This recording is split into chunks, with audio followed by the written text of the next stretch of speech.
Next Wednesday on Generation Renovation. They loved the location. There's this house that came on the market, and it's on the block that we want to be on. So they bought the old Victorian and redid it themselves. Grab the level, put it up there. This is way off. Join Generation Renovation next Wednesday night at 8, only on HGTV. This is Bertha. Prepare yourself for the thrill of renovation. And I see this foot sticking through the ceiling. Rooms on the verge of collapse.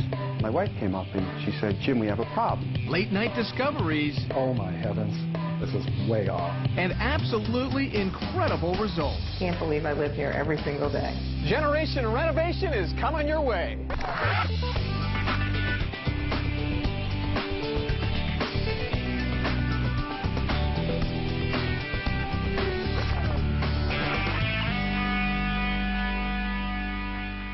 Hi everybody, I'm Guard Swanson in Staten Island, New York. The renovation of this home reads like a great adventure.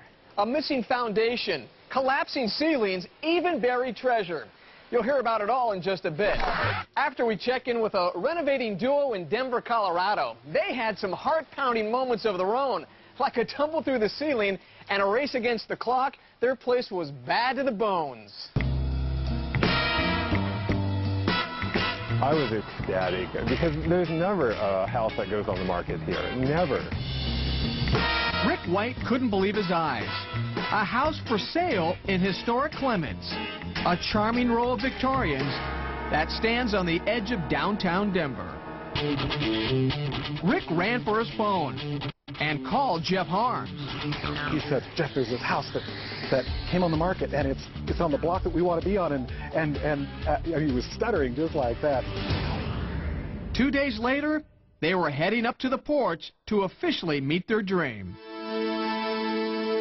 The house, built back in 1884, was showing her age on the outside, but the guys barely noticed. We hadn't seen the inside of the house yet, and we were thinking, oh, it's probably got great woodwork and wonderful details and a great staircase and fireplace. And then we walked in. We looked around and went, oh my heavens. We didn't say anything for probably a minute and a half. The house has a personality to it. And it was just crying out saying, it didn't want to be here like that. It needed to be changed. Well, wish granted. The old girl is feeling much better about herself these days, thanks to Rick and Jeff and 6 exhausting years of renovation. We had our fingers in every part of this house, and I don't think there's a wall or a nail or a plumbing fixture or a pipe or anything that we didn't have some attachment to it at one time. This duo did it all. They rewired the entire house, roughed in the plumbing, but we're getting ahead of ourselves. Let's start with the first floor demolition and an old friend. This is Bertha. First thing we did was we brought her in and we just got it and just started blasting through the drywall and the plaster, and then we knew we were committed. There's no backing out. The entryway that used to feel like a tunnel is now anything but, and all it took was removing the top half of the hallway wall.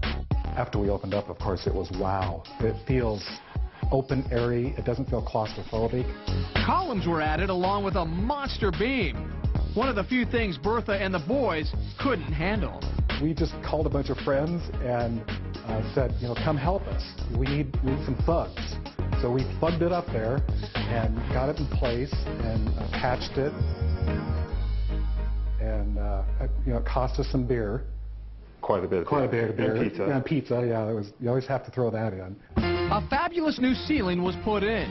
The old floors were refinished. And the original fireplace? Amazingly, it needed nothing more than a good cleaning. By the way, that's metal, not marble. A fantastic faux finish from the Victorian times. Over in the kitchen, there's not a Victorian touch in sight, which is exactly what Rick and Jeff wanted. The two took this room down to the studs and then dressed it up with granite counters and white maple wood. But the night before the cabinets arrived, the renovation took a nasty turn. Well, we were looking up at the soffit, and it just didn't look right. Grab the level, put it up there. It's like, oh my heavens, this is way off. This was the right height over here, and as we came down here, it went down like this. So it was stuck down about that far.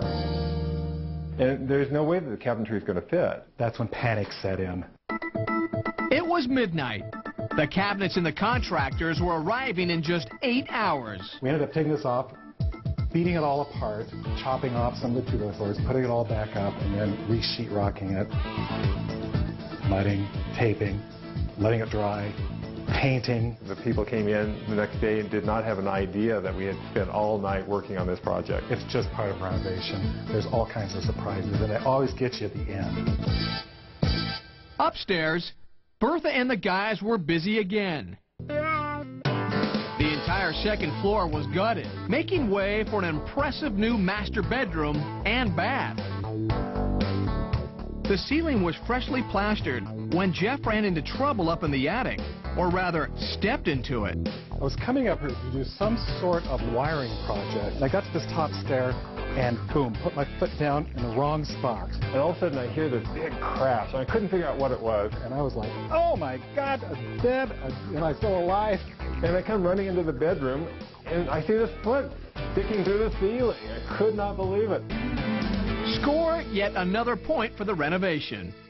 Everybody falls through the ceiling sometime in their life if they've done renovation, even the pros.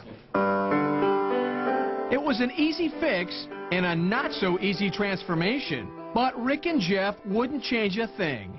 For me, I feel like it's more than I ever thought it would be. It's just turned out to be just gorgeous. It's fun living here. It's fun playing here. Renovating has its rewards because you can say, we did it. This is what we created from a Victorian time.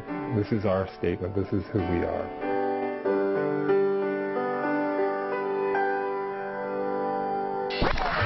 Coming up next on Generation Renovation. A tri-level from the 70s goes high-tech. We're talking kitchen cabinets that move, a hideaway big screen, but no gewgaws. You know how he feels about gewgaws. Yeah, no gewgaws.